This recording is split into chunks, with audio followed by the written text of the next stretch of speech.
Hey guys, welcome to a Red Line Talk Show. I'm here today with Iriana and our special guest. His name is Afrim Gjonbalaj, an Albanian-American actor, writer, and martial artist, but he's much more than that. Welcome to the show. Welcome to the show, Afrim. Thank you. It's my honor and pleasure to be here. I'm like so excited. I honestly can't contain myself. I want to have like nervous tics and twitches and stuff like that. No, okay. That's why I only got tea. I don't want to overdo with the coffee. Afrim, welcome. We want to learn a little bit about you, your background. So tell us a little bit of how you get started in movie business. Sure. Born and raised in Brooklyn, New York. Went to, I guess I'll fast forward to just being in William E. Grady High School, which was a technical vocational high school, studying automotive. Didn't really have a passion for it. Basically just learned how to, jack up a car and change tires and stuff like that. And then I had a music teacher who kind of forced me to sing a song in class, which then, if I watch that video now, I'd probably be embarrassed and start sweating. But it opened up my confidence to, start acting, and of all places, a technical vocational school. So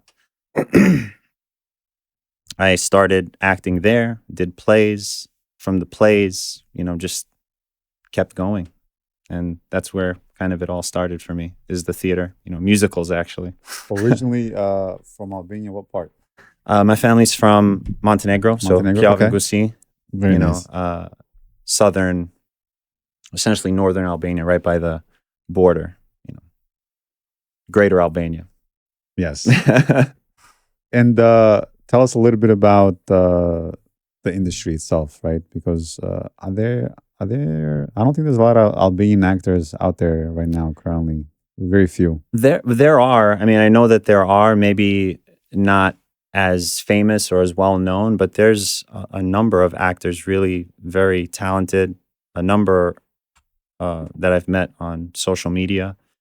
I think culturally we're just growing into the arts globally. Yes, that's true. We're being seen now as a culture to be kind of reckoned with. Like, we have something to offer the world in the form of entertainment, arts, really any field at this point. Yeah.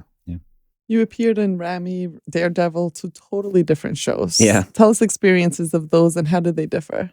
Daredevil was fun because based on my martial arts and stunts training background, it was the longest scene in Marvel's history. One shot, no cuts, 11 minutes. Wow. Okay. It was a long action sequence. And, that day on set was really fun because we're preparing for it.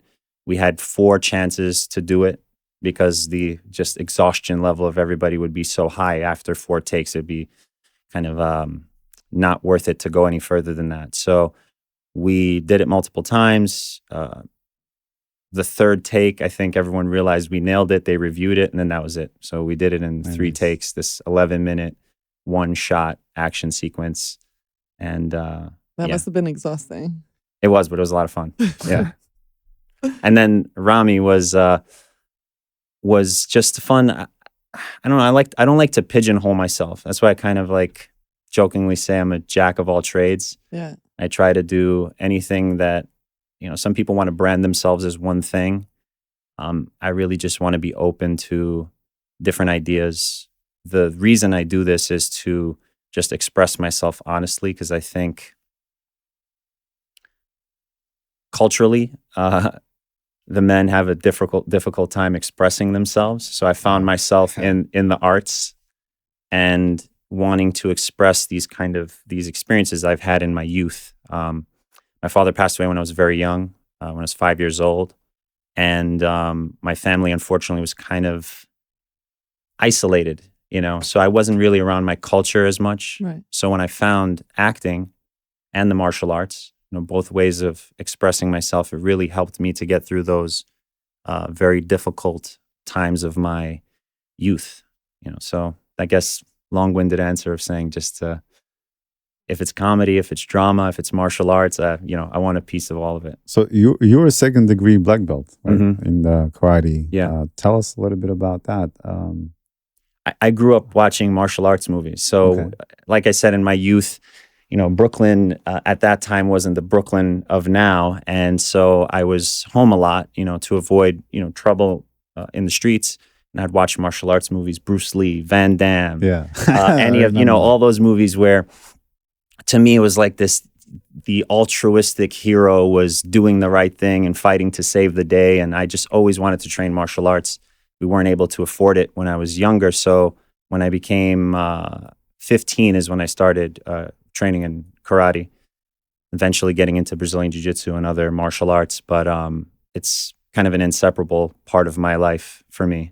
Do you prefer that type of acting, to do similar style like Van Damme and Bruce Lee type? I think that would be amazing. It would be so fun. That would be so cool. Because I like when those films, I like both ends. I love the cheesiness and the totally inappropriate, this type of behavior. It's like it's almost comedy fantasy. It's exactly. These behaviors would never happen in real life. Exactly, yeah. Or the reactions, the acting style, or the opposite, where you can actually see an action film with some substance and gravitas, and you're like, I want to. Okay, so why not blend the two? That would be hysterical. Yes. Well, so we spoke a little earlier prior, but a good friend of mine, Erzan Gashi, he and I are actually working on two projects together, and one of them is very similar to what we're just talking about. Good. So I want to see this. Yes, it'll be happen. cool because I grew up with those Van Damme movies. And as a kid, come on, those were classics. But then we also grew up with the Adam Sandler, the comedy, the the martial arts movies were the top notch. I think for me, I couldn't stop watching. I watched them literally until VHS tapes popped. I would rewind it and copy the moves. In the living room, I'm hitting myself in the head with nunchucks accidentally.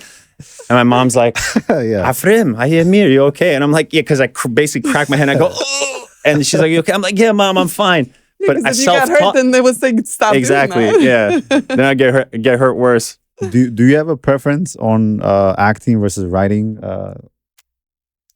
or is it you do it as it comes? What's your? As it comes, acting is mainly. I would say if there's a trajectory for me, it's the acting. Mm-hmm. The writing became important to me because I was under this illusion for many years. It's like, oh, you stay in your lane, you do the thing you do.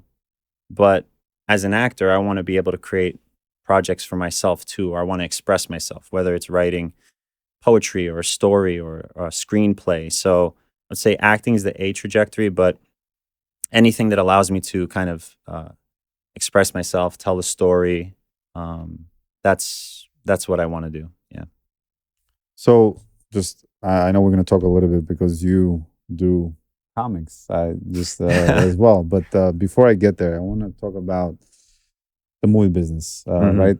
How tough is it to get this acting gigs as an independent actor? Or how does that work? It's challenging. So in the beginning, if you're a non-union actor and you're starting from total scratch, it can be challenging. Now it's a different time than when I started. I mean, I'm 42.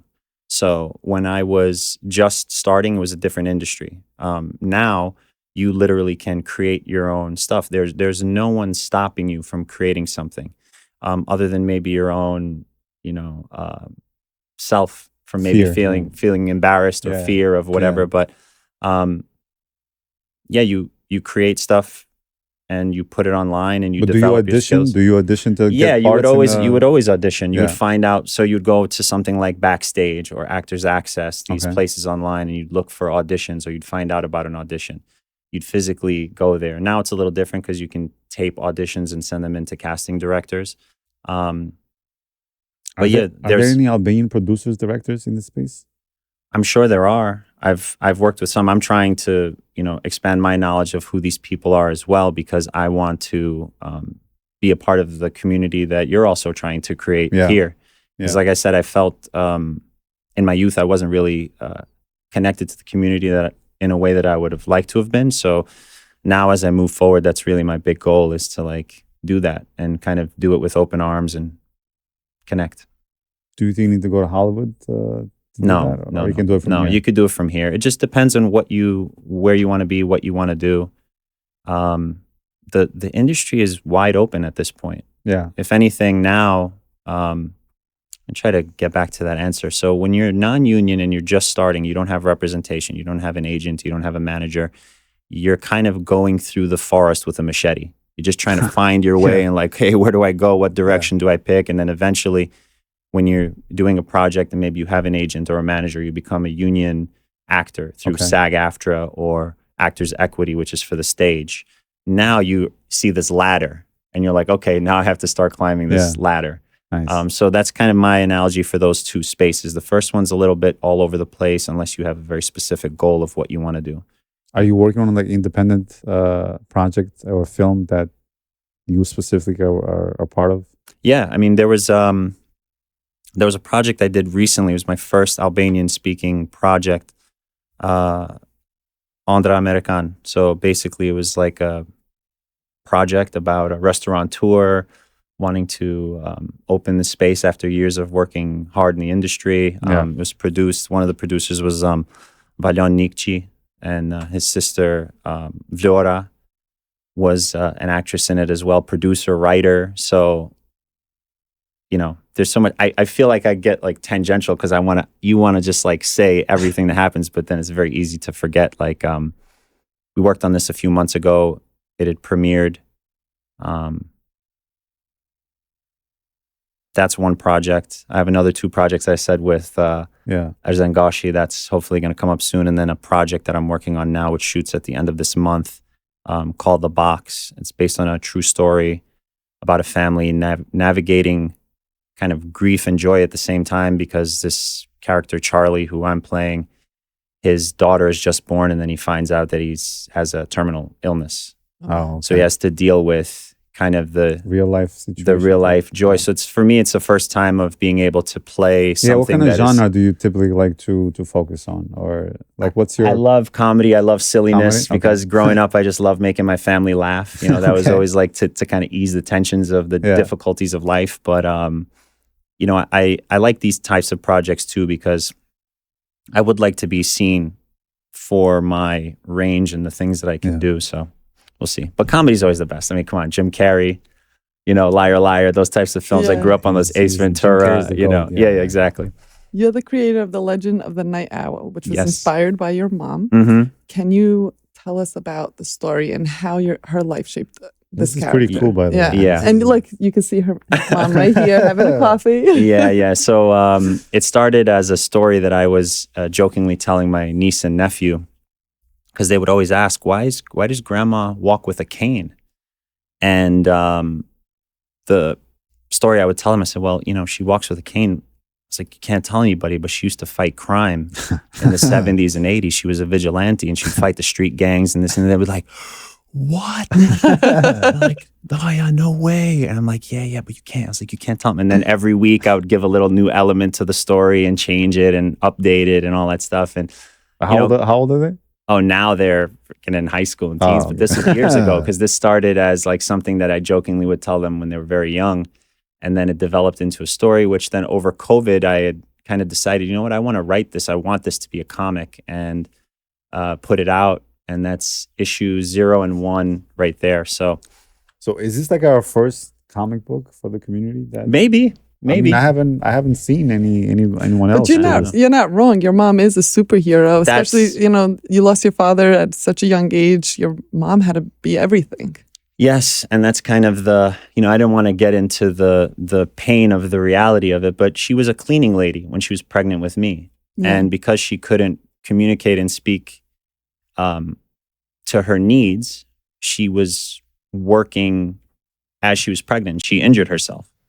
And so after that, she was just constantly on pain medications and became kind of a victim of this opioid crisis that happened in the 90s. Right. So this is stuff that we didn't know as kids because we're like, hey, oh, mom's just tired, or, you know, she's having a hard time. But she was hooked on these things. I don't want to tell my niece and nephew that. So I turned it into a story, which was also in a way true that, you know, she fought these kind of unbelievable challenges to still be around. And she would look out the window, like in the comic, you could see her looking out the window, drinking her coffee. She would always buzz the neighbors in. Everyone knew who she was, you know. So I tried to neighborhood watch. Exactly. And so I took those 80s and 90s martial arts movies that I love so much, and I made it where she was just this kick-ass vigilante that's addicted to coffee with I I love the artwork. Yeah. The artwork is absolutely amazing. How can somebody find this comic book?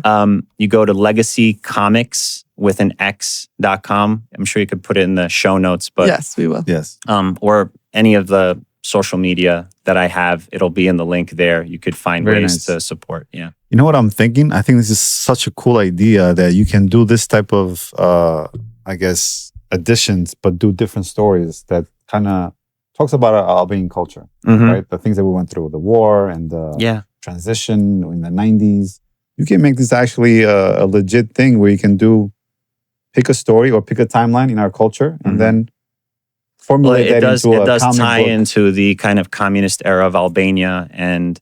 Well, that's what I'm saying. How so that you can talk about different timelines throughout our culture and just turn that into a comic book. Maybe that's what he's planning. That's why it's 001. That's the hope. That would be awesome. That would be very cool. That's amazing.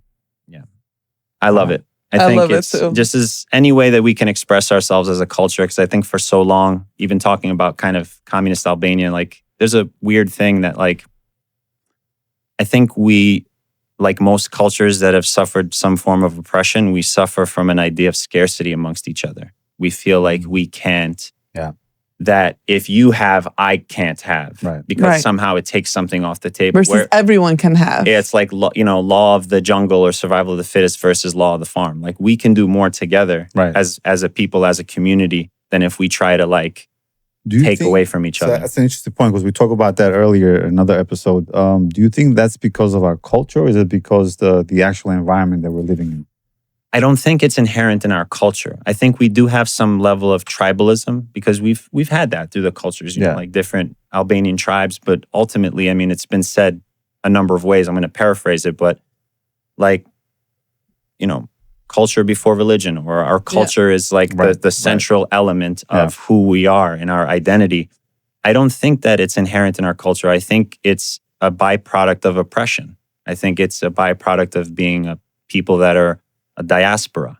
And, you know, when you live in a space of scarcity, no matter how, you have to really investigate yourself to know why that is. And so I think that's why we have these issues amongst our community, even amongst ourselves, is we feel like there's going to be less somehow. There isn't less. There isn't scarcity amongst us. We can actually all rise together. And I know that sounds like some hopeful, like you put music in the background and wind is blowing in the hair, but no, it's like a legit, I think it's a legitimate thing. Like we've been through so much as a community, as a people. Who else is going to raise us up but us? Yeah, so, that is very true. And we're trying to do that as much as possible. No, you are. And you should be, you know, listen, I don't care. You take my time off the table. You look up stuff online if you want to see stuff about me, but you guys also deserve your flowers now because you're doing a really great job with the podcast. Yeah. No, thank you. I mean, our goal is just to really highlight people and just create a network of people that they can connect with. Yes. Right? Yeah. I feel that. Thank you for that.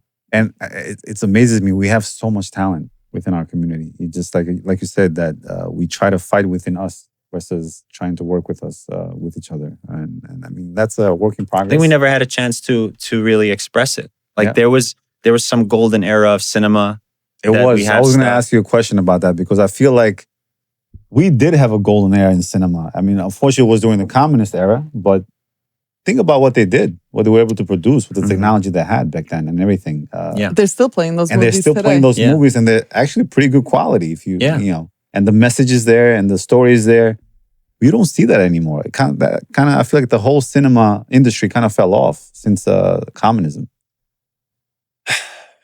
I don't know the full details of that, the kind of industry there, but I think there is a need and a want for that to come back. For these like culturally significant films to come back, or stories that are told about our community. It's not just about war, because I think we're focusing only the past decade has been only about the war, and I think we should tell all the kinds of stories. Yeah, the exactly. Stories There's so many other stories that are make not being us told. happy. The stories that are kind of, you know, that we don't talk about. Yeah. Like there's a lot of things that we should cover within our culture. I think we're doing it, you know. Slowly. Yeah. we're doing it slowly, but you know, we try our best. You wear many hats. You are a comedian, an actor, a writer, but you're also Mr. G as well. Tell us about Mr. G.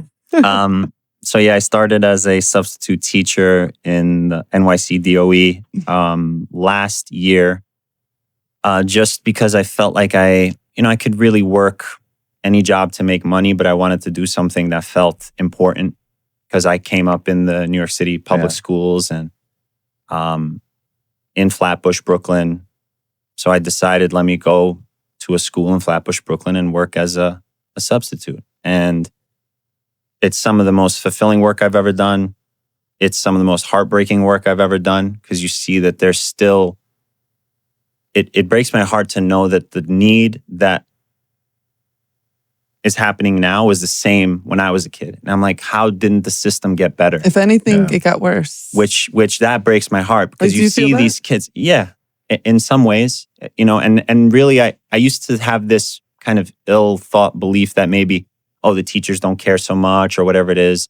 But I have met some teachers, they care so much to the point where they're putting money out of pocket to buy supplies for kids. They're doing things to try to create a space for these kids to learn that is not readily available to them because of so much red tape.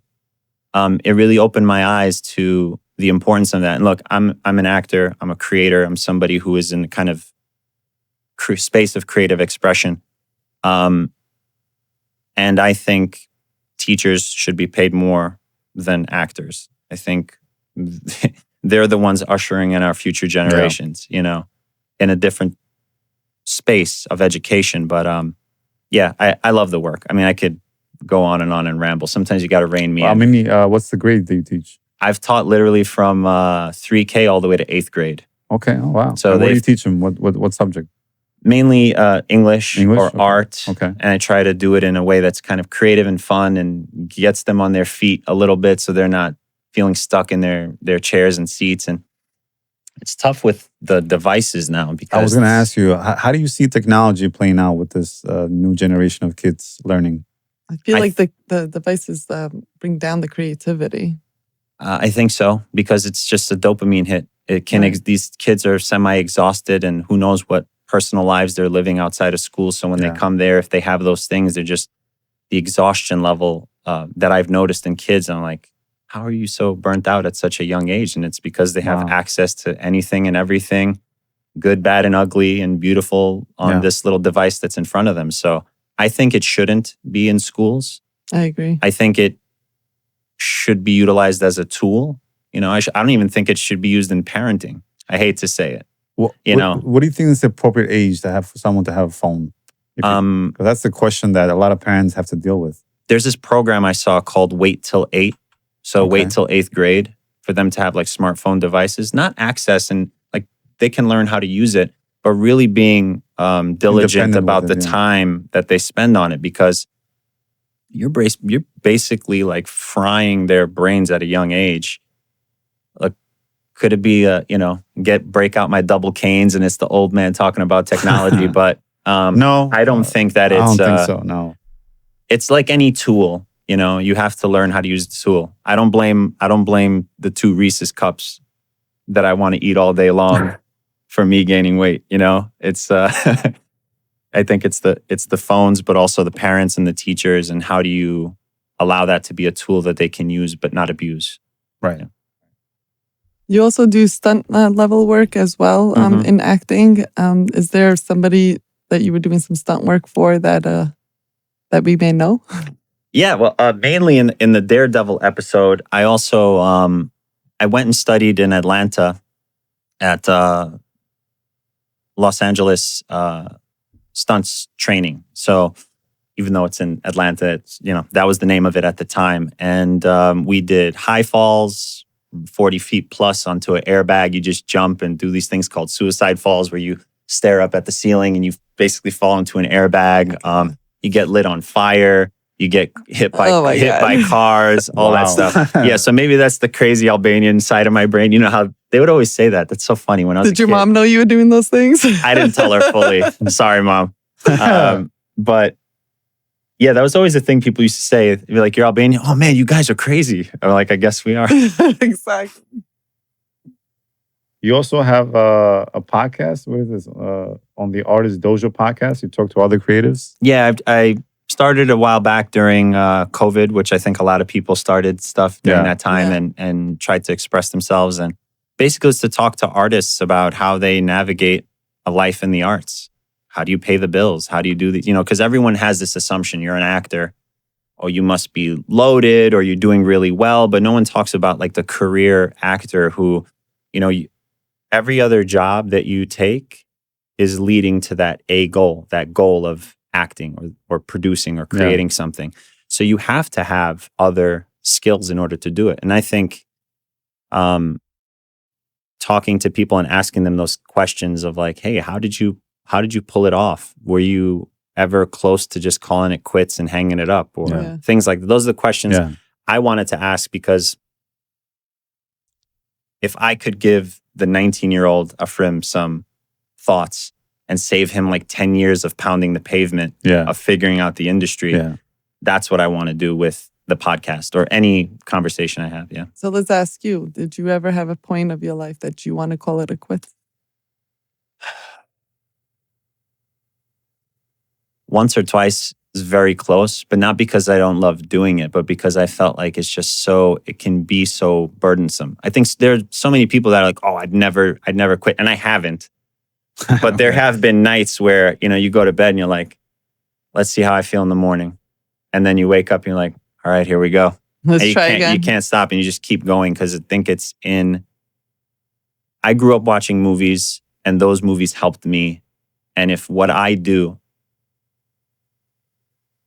I just want to be of meaningful service to the world, to my culture.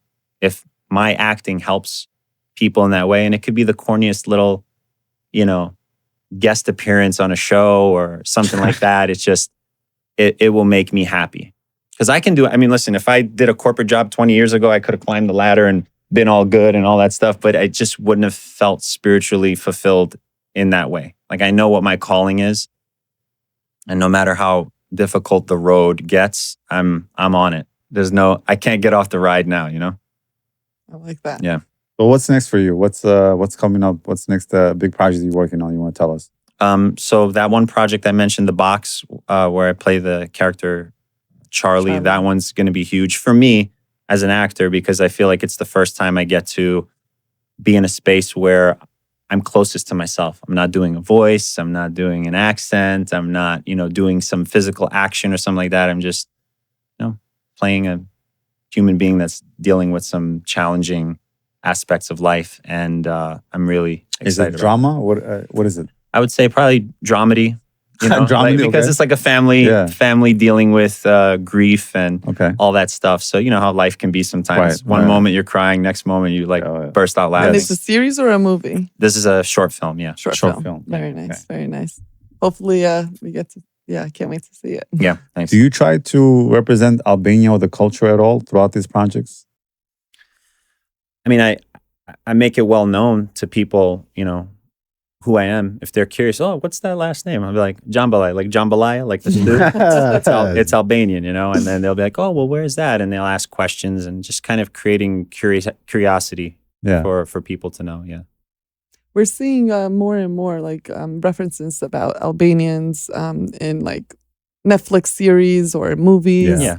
It's always bad references. It's not, you know, nothing positive yet.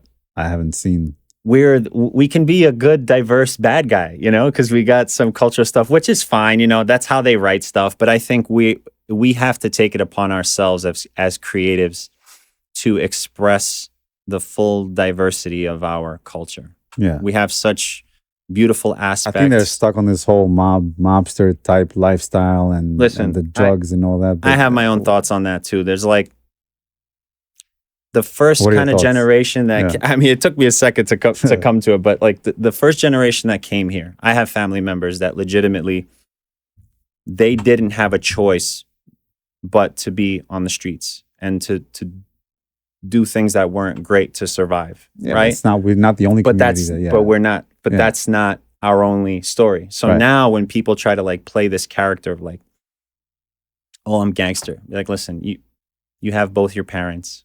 You live in a wealthy home. You have a car that was bought for you. Don't play the role. Just be yourself. Like, I'm the actor telling you don't play the role. Like, be yourself in life. Right. express yourself differently. We don't have to take steps back to validate ourselves to other people. You know, like, I don't know.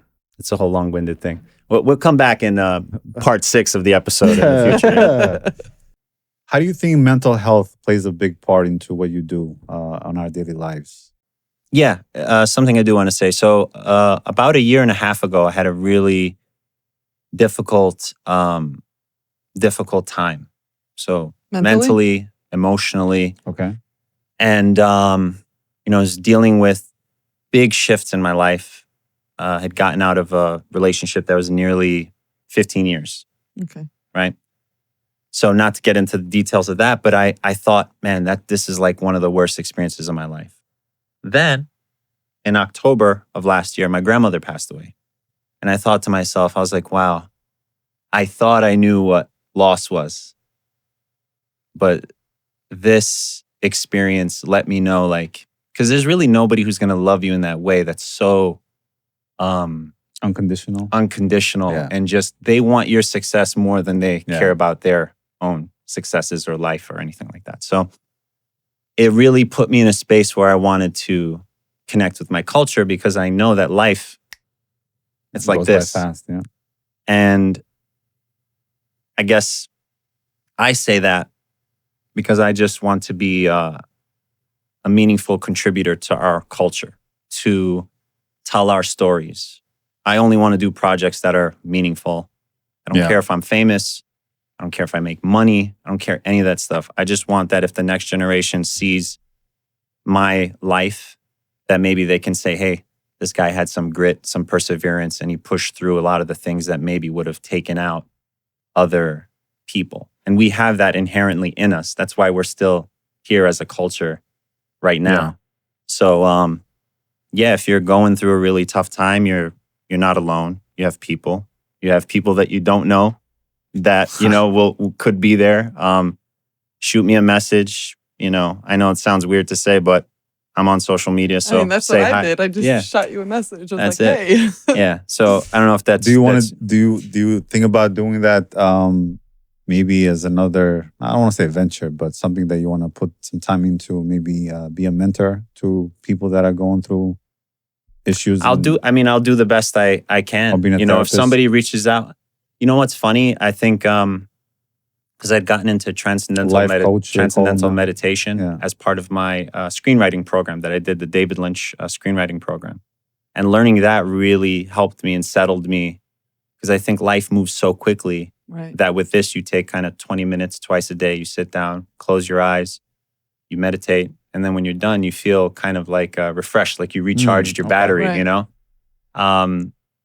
so much to talk about. It's a short episode. I could literally talk for hours with you guys. I mean, mental health is a whole separate episode that we definitely need. But it's the most important thing, I think, in our culture. Like, we have, whether you're, man, woman, child, you swallow your feelings, and these things transmute themselves into bad experiences. Addiction. All this stuff. I mean, you've seen horror stories of like people, they don't deal with their generational trauma, and then it absorbs itself into some form of addiction.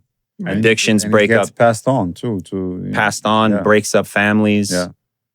If it wasn't for my grandma, after my dad passed away, who knows what I could have gotten into. Yeah. I have friends that I went to school with. Honestly, a number of them are probably funnier than me, more talented than me, more fill in the blank than me.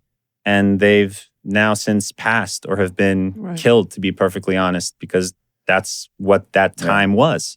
So if I'm here, I have to look at life like I can't just have my experience and not say to people, please express yourself, whether that's in the form of therapy, literally take a crayon and a paper, draw something. It sounds silly, but it's not. It's like we have a tradition of storytellers in our culture, in the world's culture. Like, we have to express ourselves. We have to tell our stories. This is, honestly, you're doing it, and I'm honored to be here. And that's my goal. So thank you. So you mentioned the screening you did an MFA with David Lynch. How was it working with him? And I know that he recently passed away.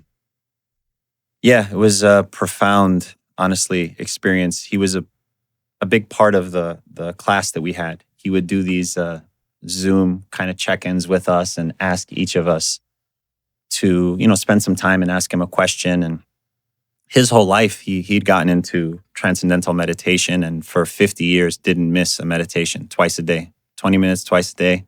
That's what he did. And his whole philosophy behind his creation was that, expansion of consciousness.